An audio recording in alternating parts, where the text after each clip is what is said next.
continue today. We left at the time when they dropped him, and people, Bedouins, travelers, بعض السيارة, people who are moving, picked him up and went and sold him for a very cheap price. And this also was part of the lesson, that the price is different from the value. That was something very valuable, sold for a very cheap price. A handful of coins, this is what the Quran said. Then the story now will move to a different chapter. The first thing is the reaction of the people who bought him. Obviously, the people who bought him were the rulers, the governors of Egypt at that time. And you'll find here something very interesting, that Quran never used here the word Pharaoh that was repeatedly used in the story of Moses that we just finished, for a very simple reason, that at that time Egypt was under the ruling of the Hyksos, who don't have pharaohs.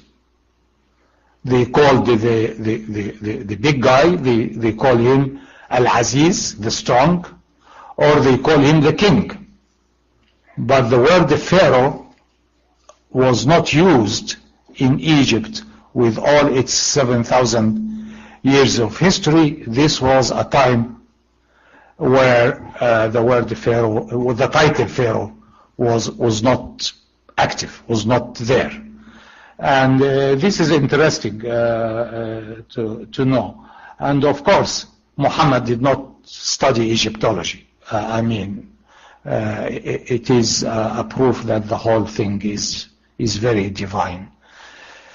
Here the Quran simply said the one who bought him from Egypt is a dialogue with his wife. He tells her, Akrimi mathwahu. Let him stay in honor. Take good care of him, simply.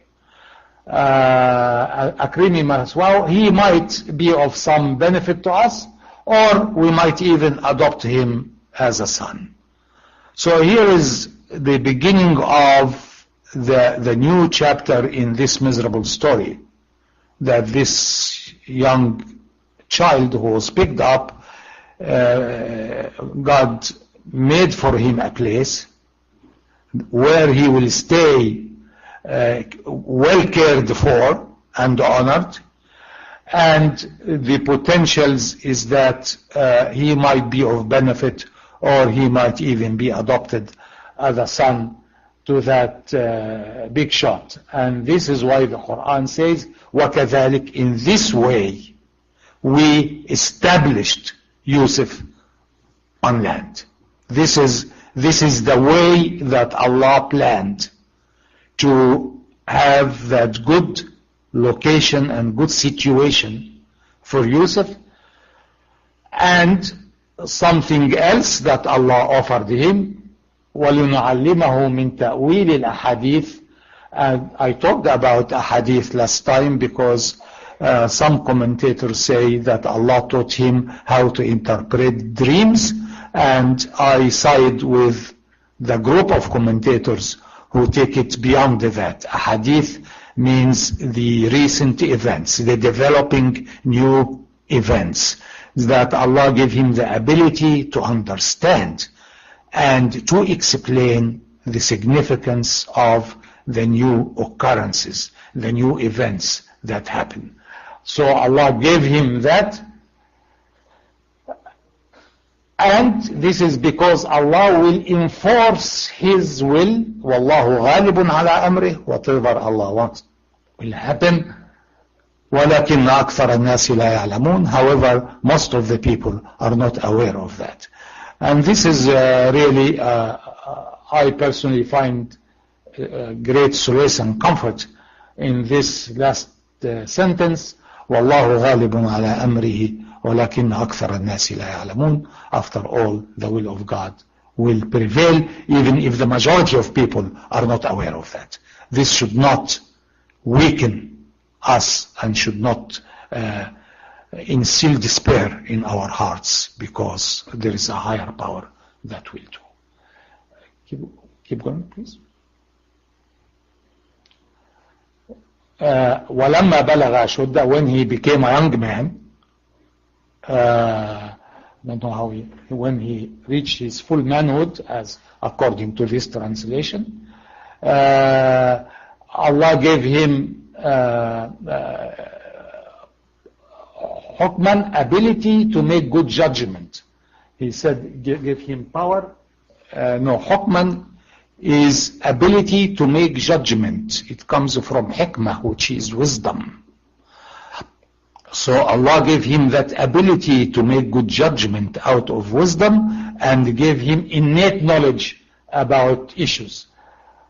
Hukman wa ilman, and this is the way Allah is telling us now, that this is the way we reward those who try to be good and to try to do nice things and to perfect. In other words, this access to hukm and ilm, this access to wisdom and knowledge, are not specific only, are not exclusively for Yusuf or for a prophet.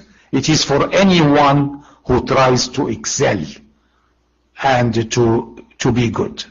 And this is a good thing for us to remember. Then comes the drama of Yusuf, that is as mentioned in Genesis and in the Quran, with some differences. The woman of the house, whether she is lonely or whatever she was, had a lust for that young man. And from the story of the Quran, we have been told that Yusuf was a very nice looking person, was a very nice looking man. So she was tempted, and she developed that desire for him, and she started pushing him to surrender himself to her. وراودته التي هو في بيتها عن نفسه. She wanted him to surrender himself to her, and she moved to, she's more aggressive, she will. So she started taking action. She locked the doors so that he runs away, which means that she's expecting that he will say no. So she locked the doors to keep him inside. وقالت هيت لك, said, here I am for you. This is a temptation that is very strong. We find that the commentators of the Quran have a broad range of opinions. Some of them are very nice. They don't want to say that a prophet of God will even feel the temptation. I do believe that the prophets of God are men who have testosterone and hormones and will have a desire. So I subscribe to the more rational school led by the great commentators Zamakhshari and the Fakhr al-Razi, who believe that this is a test. If he doesn't feel the temptation, where is the test? There is no test. But the real thing is when the situation is very tempting, and we'll see how he will react. When she offered herself to him, he said, Ma'adh Allah, I seek refuge with God. I need the protection of God. This is a word of a man who is in a struggle, who is fighting against his instincts, who wants to control himself. He is my Lord. Here my Lord is the Lord of the house. The word Rabbi is not always used for God. Rabb al-Bayt means the head of the house, Rabb al-Ilm, the one who masters ilm, and so on. He is the man who really was so generous to me. And I will not going to do that in his household. Because I'll be zalim, I'll be transgressor, I'll be a wrongdoer. And wrongdoers will never succeed. So while he is feeling that temptation, his head is very clear. And his moral boundaries are well drawn. I will not betray a man who was generous to me, and those who do that, they end by no good. They will not succeed and will not prevail. Then the Quran says here something very interesting. وَلَقَدْ هَمَّتْ بِهِ وَهَمَّ بِهَا. She was about to get him. He was about to surrender to her. And this is where the commentators have this problem.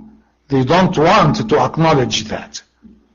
But the reality is he was about to fall.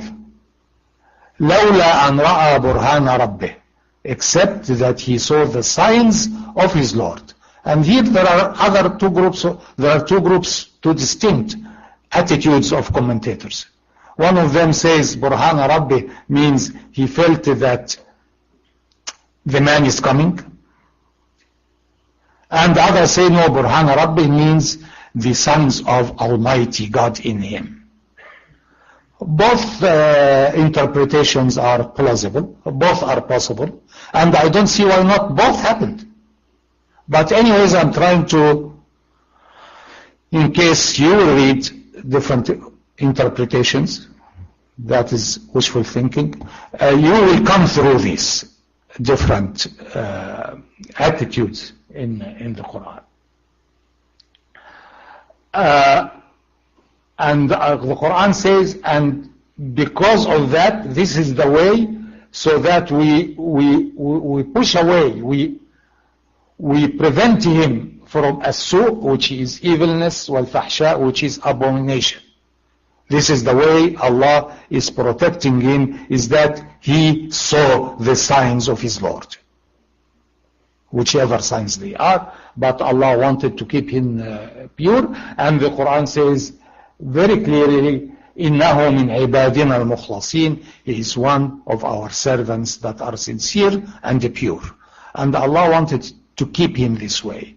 And we know it is reminiscing of the story of Muhammad ﷺ when he was young and he wanted to go, he was on his way to attend a wedding, a party, which at Jahiliyyah was not usually an honorable place to be, and he just fell asleep on his way. He sat to rest and he fell asleep until the wedding is over.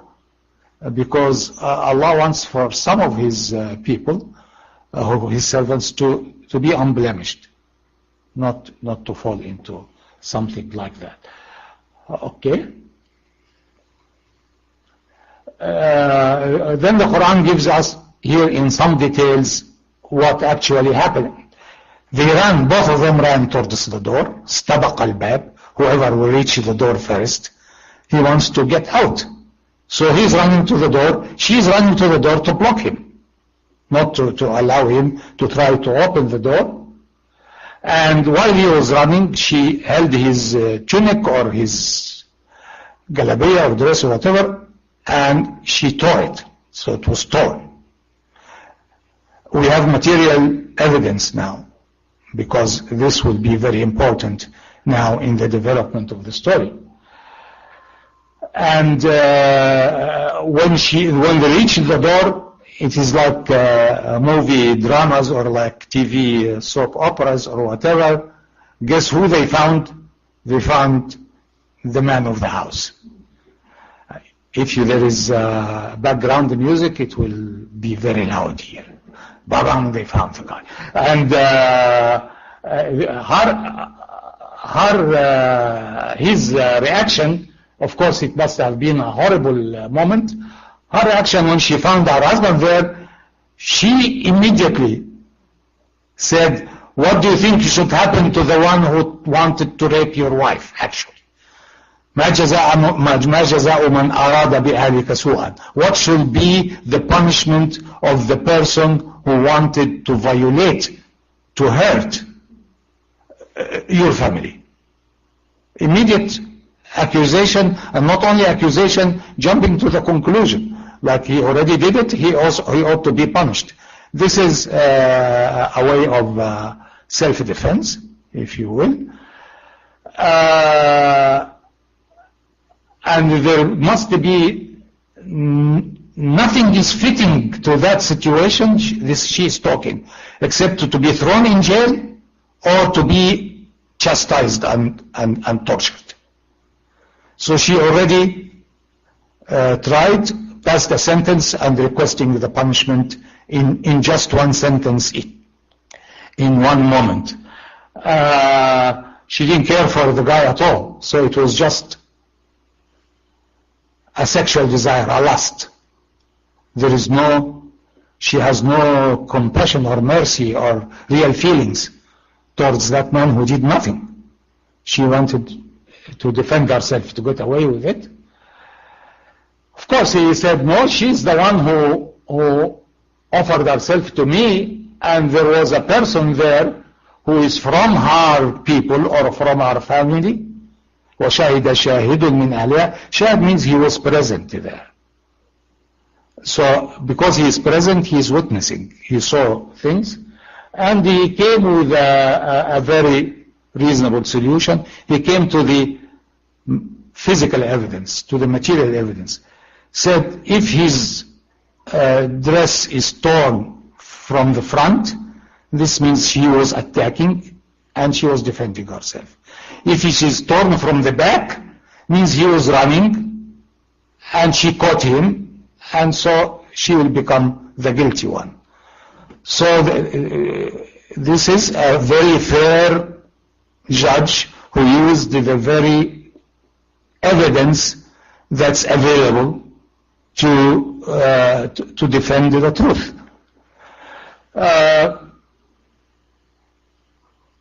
And he saw that the thing was torn from the back, and he said, إِنَّهُ مِنْ كَيْدِكُنَّ. It is out of your plotting, you the woman at that place.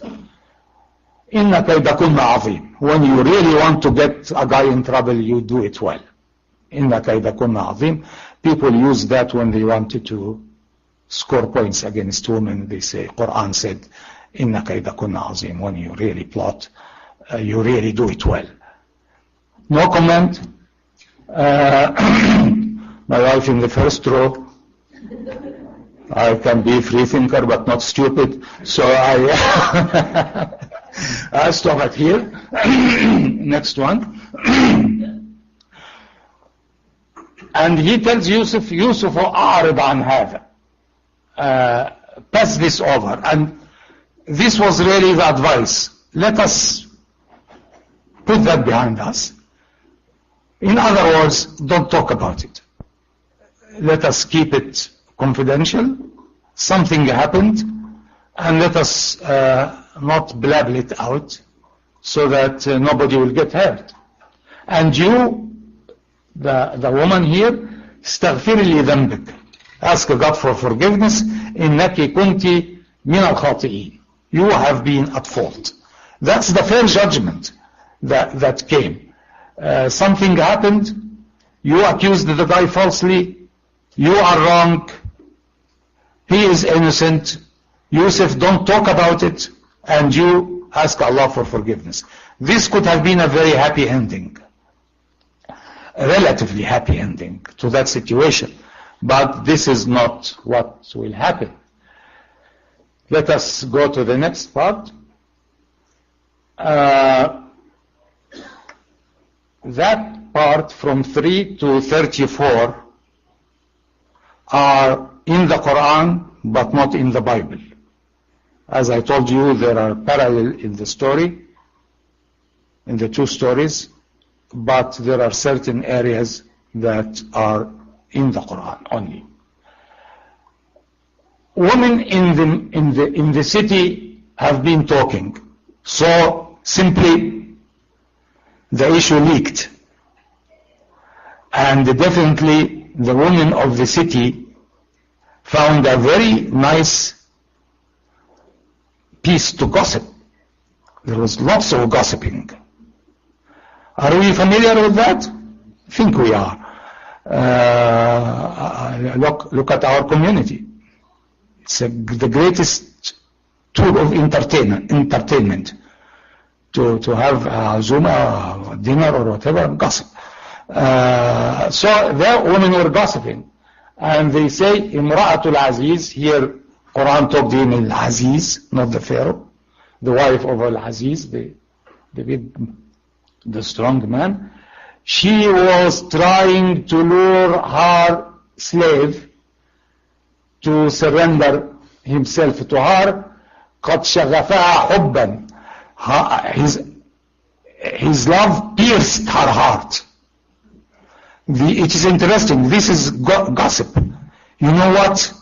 Every sentence that starts by you know what, expect trouble after it. Really, sometimes I was recommending myself and others. Anyone who comes to you and say, you know what, say I don't and I don't want to. Because you know what, a juicy story is coming. So they are saying, guess what? The woman of Al-Aziz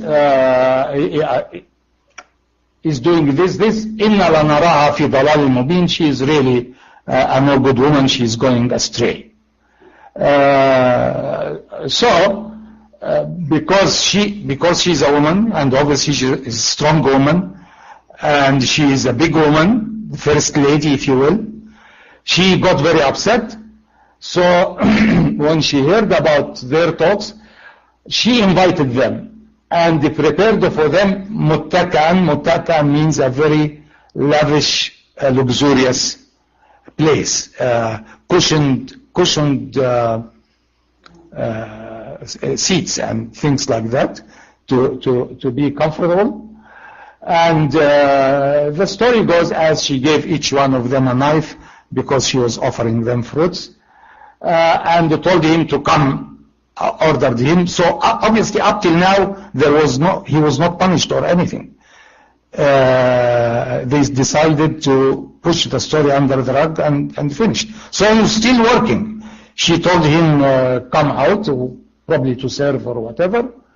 When they saw him, akbarnahu, they felt, oh boy, he's something magnificent. He's great. He's so nice looking, and they were not aware that they injured themselves with the knives because they were taken by his beauty. They were not completely aware of what they are doing. And they say, Hasha lillah, oh God, help us, protect us. This cannot be a human being. This must be an angel. In huwa illa malakun kareem, an honored angel. So obviously there was something in the appearance of Yusuf that's very commanding, very compelling for people to be taken by him. Let's see what's next. She told them, this is the one you are blaming me for. In other words, who you think you are? Could you have resisted him? That's the one you are talking about. And she reveals her real colors now. I told him to surrender himself to me, and he refused. So she admitted that he refused. Fastasama means he held his ground very strongly. He protected himself, sheltered himself from me. And if he doesn't say what I order him to do, he will be imprisoned and he will be despised and humiliated. We moved now from temptation to threat. I'll get him one way or the other. If he doesn't want to, then he will get it. Here he said that very important, frequently quoted statement, قال رب السجن أحب إلي مما يدعونني إليه.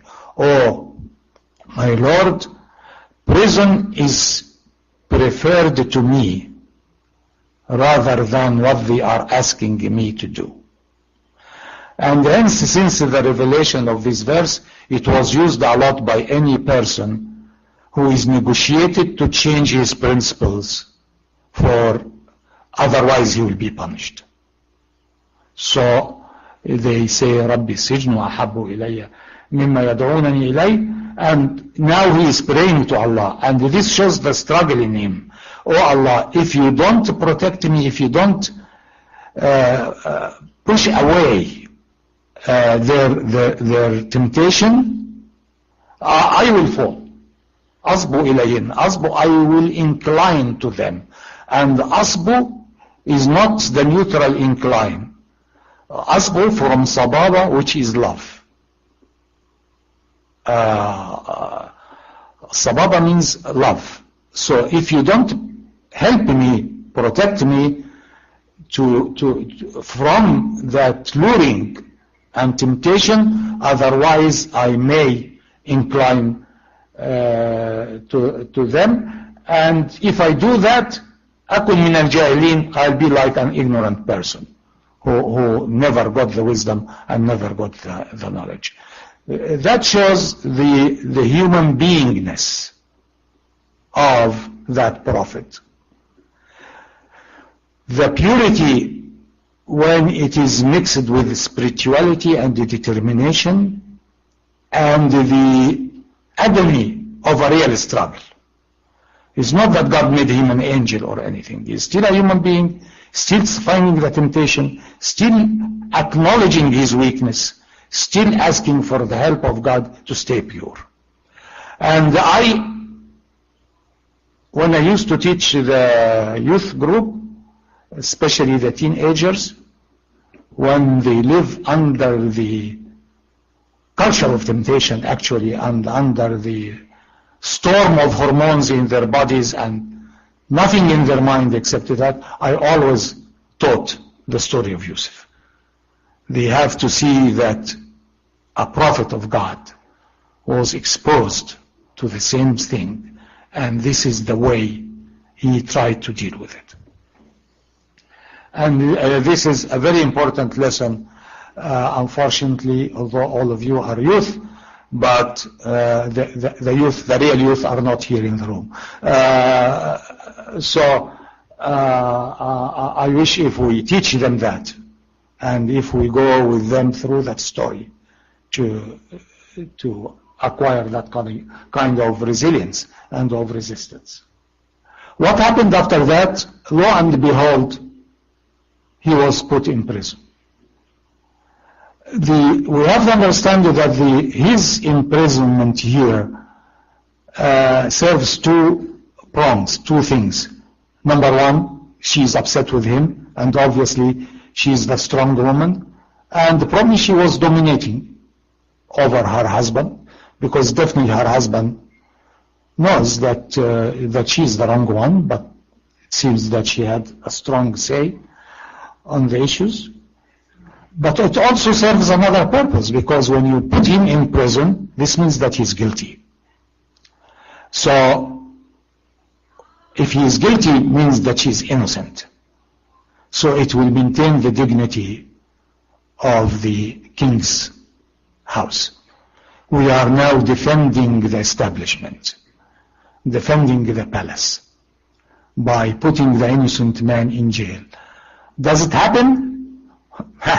Listen to the news. Every other day, there is a person indicted and put in jail, and you know that this is to protect some higher power.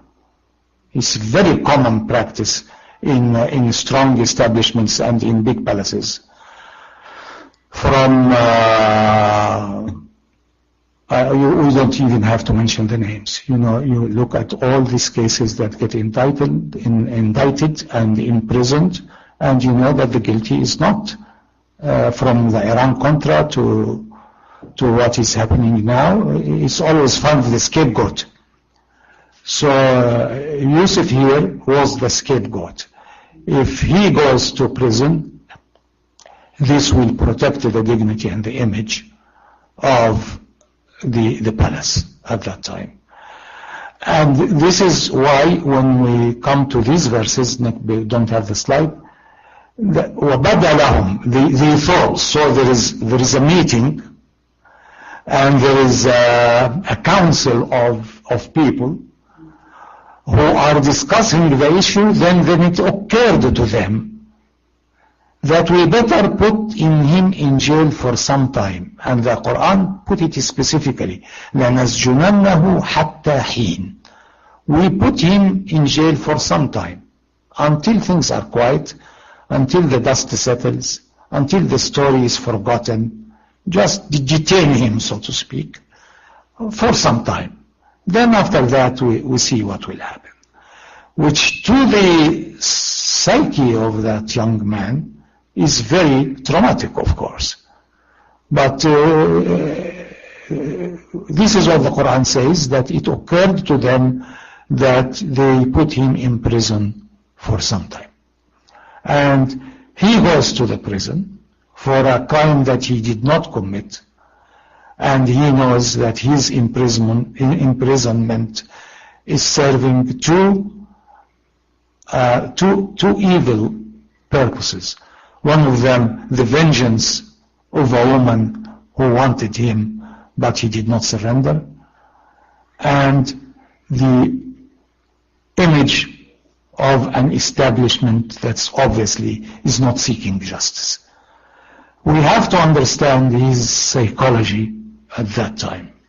And this is a young man who has been actually pampered. He lived a very good life, apart from this wealthing that he was thrown at. Before that, he was the preferred son of his father, who was the chief, the head of the tribe. And in Egypt, he was the pampered and the preferred by the most important man in the land, and needless to say, by his wife. And definitely his wife, from the moment she saw him to the moment she tried to tempt him, she must have been nice for him for a long time. People don't come all of a sudden and try to get someone in a relationship. She definitely have been gesturing and trying to be loving and trying to be caring and whatsoever. All of a sudden he finds himself innocently imprisoned for purposes that are actually not worth imprisonment. What should happen to this man? He was imprisoned with at least two persons that Quran told us about. And this is the story, the big lesson number 3 that or number 4. Number 3 is how to deal with temptation. The big lesson number 4 is a good person, a man of faith, a person of mission. It doesn't matter where that person might be. It doesn't matter under which circumstances he is.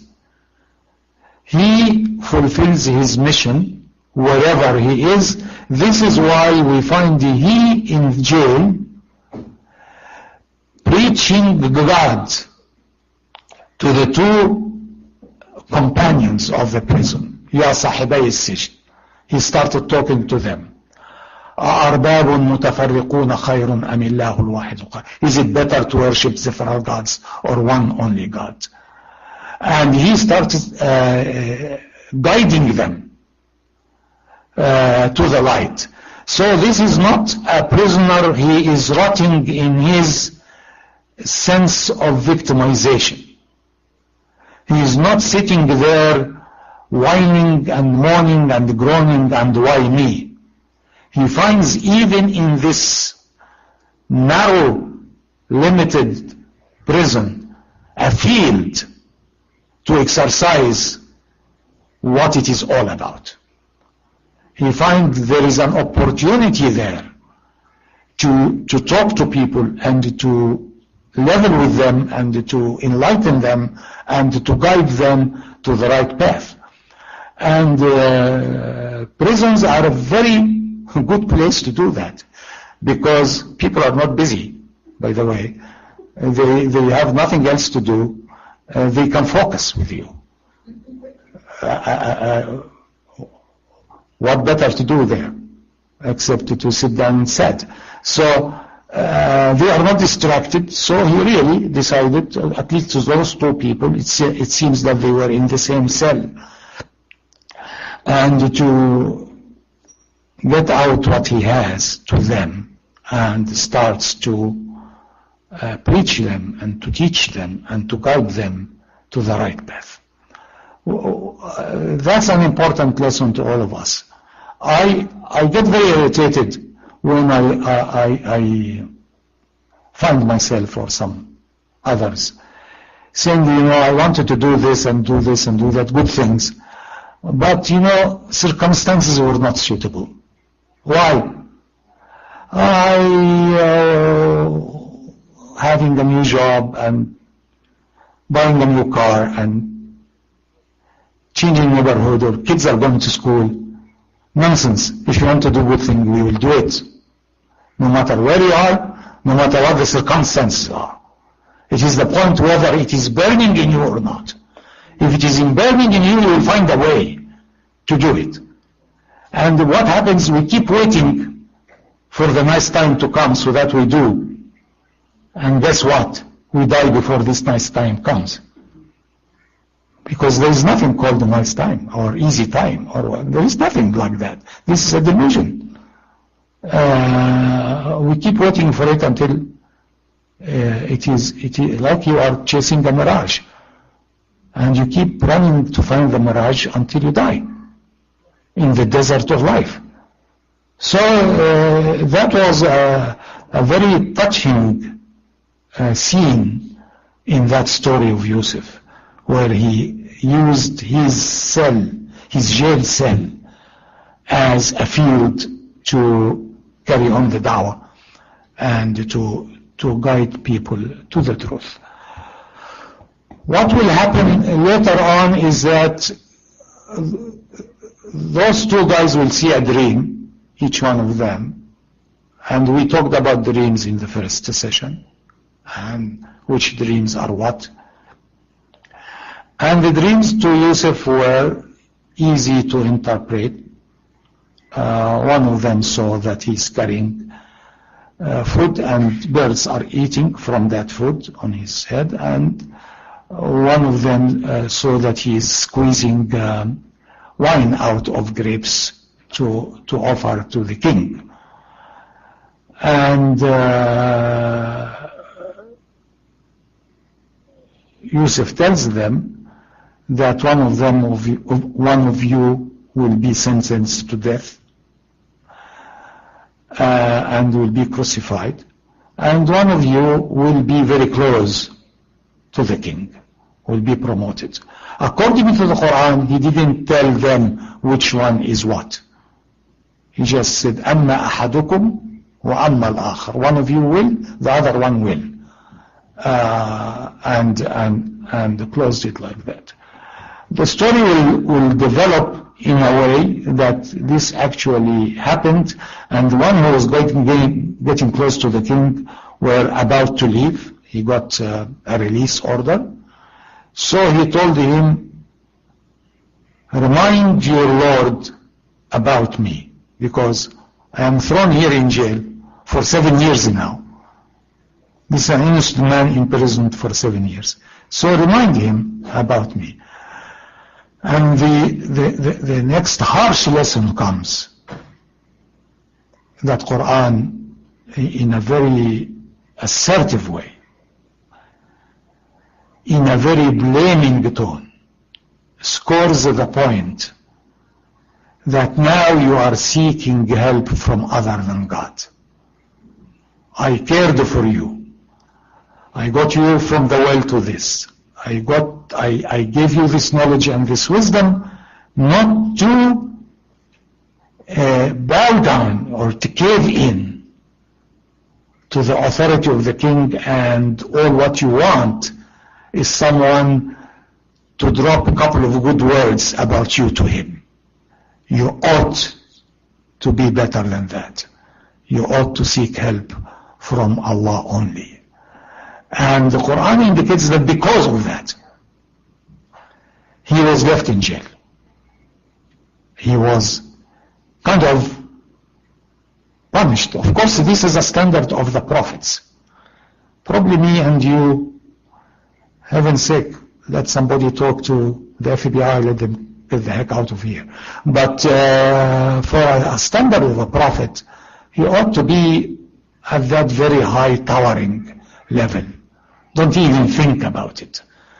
You should have said, oh Allah help me, not go to the man and remind him. And he didn't say go and plead to him or cry on his feet. He said, اذكرني, mention me there. But even that subtle expression of need to the tyrant was not acceptable, was not becoming, was not fitting to the persona of a prophet of God. So Quran made this point very clear. So we add this to the lessons of that story, and I'll stop here, and we have 5 minutes for questions. Yes, sir?